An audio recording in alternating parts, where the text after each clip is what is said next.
আসসালামু আলাইকুম, সবাই কেমন আছেন? আশা করি ভালো আছেন। আমিও ভালো আছি।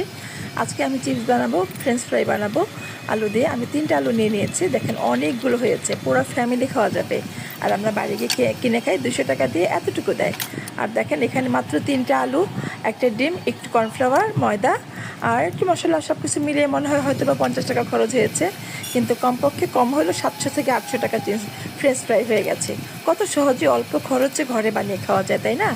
আপনারা এইভাবে বানিয়ে খাবেন। আমি এখানে আলু কেটে নিয়েছি 3টা, আদা রসুন পেস্ট, হলুদ গুঁড়ো, মরিচ গুঁড়ো, জিরে গুঁড়ো, চাট মশলা, লবণ এবং ডিম, কর্নফ্লাওয়ার দিয়ে আমি মাখিয়ে নিয়েছি। বাস হয়ে গেল। সুন্দর করে ভেজে নিচ্ছি আর একটু টিস্যুতে নিয়ে নিলাম তেলটাকে শুষে নেওয়ার জন্য। আর আমি এখানে সস তৈরি করেছি, একটা মেয়োনিজ আর টমেটো সস আর একটু বারবিকিউ সস একসাথে সুন্দর করে ভালো করে মিশিয়ে নিয়েছি। হয়ে গেল না দোকানের মতো, চাইনিজের মতো, একেবারে চাইনিজ ফেল। এতক্ষণ ভিডিওটি দেখার জন্য সবাইকে অনেক অনেক ধন্যবাদ।